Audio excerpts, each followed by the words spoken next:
जी के रूप में विराजमान हुए। कार्तिकेय जी रुष्ट होकर चले गए थे, तो भगवान शरणानंद कार्तिकेय बाबा को मनाया। भगवान शिव और माता पार्वती जी ने मल्लिकार्जुन के रूप में विराजमान हो गए। फिर वर्णन आया, दूषण नाम के राक्षस का संहार करा, तो भगवान महाकाल के रूप में विराजमान हुए। विंध्य पर्वत को दर्शन दिया ओम के रूप में, तो ओंकारेश्वर हो गए। नर नारायण को दर्शन देकर स्वयं भगवान देवाधिदेव महादेव केदारेश्वर हो गए। और भीम कुंभकर्ण का बेटा था, जिस भीम का संहार शिव जी ने करा, तो भीमा शंकर। हमसे कई जगह पर लोग प्रश्न करते जी, आपको महाराष्ट्र वाले छोड़ते ही नहीं है, इतनी कथा महाराष्ट्र में होती रहती है, सबसे ज्यादा महाराष्ट्र में होती है। हम उनसे कहते हैं पूरे भारत में जितने प्रदेश हैं, अब तो गाजियाबाद उन में भी प्रदेश का अंदाजा लगाओगे तो किसी किसी प्रदेश में तो शंकर भगवान का ज्योतिर्लिंग नहीं है, और कुछ प्रदेश ऐसे हैं जहां पर शिव जी का ज्योतिर्लिंग विराजमान है। पर कोई महाराष्ट्र जैसा प्रदेश नहीं जिसमें शंकर भगवान के इतने सारे ज्योतिर्लिंग हैं। कोई महाराष्ट्र जैसा प्रदेश नहीं जिसमें शंकर जी के इतने ज्योतिर्लिंग, बाजू में कृष्णेश्वर, भीमाशंकर, त्र्यंबकेश्वर, वैद्यनाथ, नागेश्वर आदि आदि, कितना कितना दर्शन, कितना दर्शन। कुछ तो है महाराष्ट्र वालों।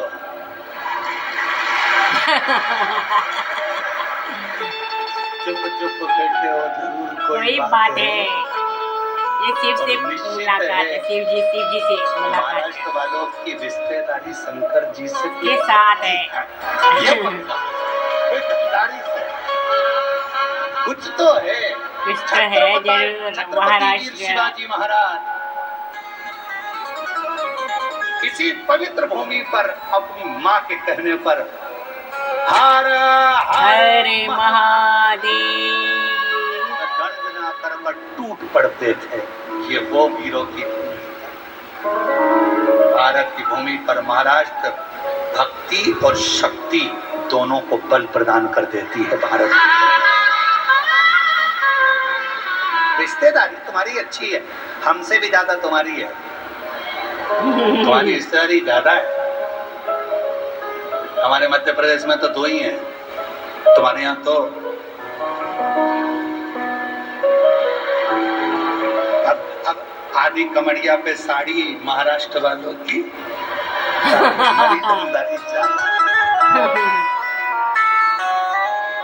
तो कोई से तुम्हारी लड़ाई भी हो जाए तो तुम कह सकते हो हमसे मत भिड़ना, हम महाराष्ट्र के हैं। हमसे मत लड़ना, हम महाराष्ट्र वाले।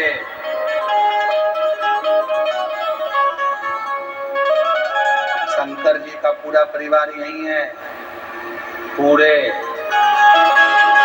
खुद तो बैठे भोलेनाथ, माँ जगत जननी दुर्गा को भी बिठा दिया, और दुर्गा को बिठाया तो बिठाया पूरे 8 गणेश।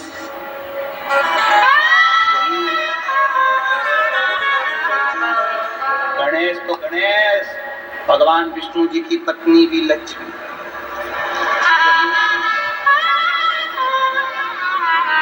क्या पता तुम लोगों ने कौन सा जादू करा, कौन सा जादू है ऐसा महाराष्ट्र वालों का समझ में नहीं आता। शंकर जी तो बैठे सबको यही अष्टविनायक रूप में गणेश जी सब चारों तरफ इधर से चालू हुए। मैं कृष्णेश्वर बन गया, मैं त्र्यंबकेश्वर बन गया, भीमाशंकर बन गया, वैद्यनाथ बन गया, वो नागेश्वर बन गया, और तुम उधर का संभालो पुणे साइड का पूरा बेल्ट। तुम देखो इधर विदर्भ जाए तो दुर्गा जी से कह दिया बैठ जा तुम, जगत जननी अम्मा, सप्तशृंगी तुलजा भवानी बैठ कर।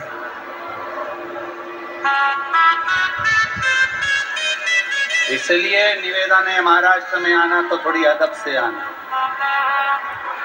बड़े अच्छे नसीब पाए हैं महाराष्ट्र वालों ने। महाराष्ट्र में आना तो थोड़ी अदब से आना। ये सब पर भगवान के रिश्तेदार हैं, इसलिए आप महाराष्ट्र वालों को नमन। इसीलिए आपकी और हमारी कंट्री अच्छी है, क्योंकि हम रिश्तेदार अच्छे हैं, इधर से बड़ी प्रेम की भाषा है। तो कहा यहाँ बाबा भीम का संहार कर कर भीमा शंकर हो गए, फिर विश्वनाथ जी के रूप में काशी में मनु शत्रुपा के लिए विराजमान हो गए, त्र्यंबक में गौतम बाबा के लिए विराजमान हो गए, और महाराज रावण के लिए वैद्यनाथ के रूप में विराजमान हो गए। फिर वर्णन आया दारुक नाम के राक्षस का संहार कर कर नागेश्वर हो गए, राम जी ने स्थापना करी तो रामेश्वर हो गए, और सुधर्म नाम के ब्राह्मण की धर्म पत्नी भूषमा के बेटे को, जो 1 हफ्ते पहले मरा था, उस मरे हुए बेटे को भी वापिस जिंदा कर कर कृष्णेश्वर हो गए। कृष्णेश्वर स्वयं कृष्णेश्वर।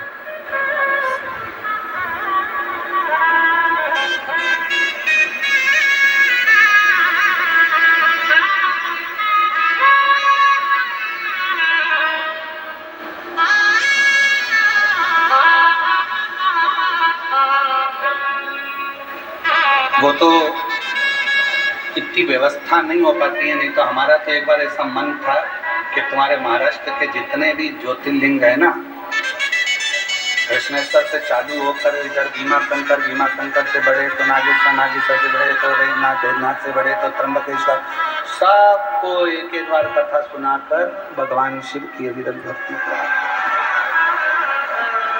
पर थोड़ी व्यवस्था करने में, अब व्यवस्था तुम देख तो रहे हो, लाखों की भीड़, सबका भोजन भंडारा, फिर रुकने की व्यवस्था, फिर भोजन चाय। वैसे तो भक्त लोग बहुत संभालते हैं, वेदनाथ के यहाँ तुम देखो बीजापुर के भक्तों ने कितना संभाला, कितना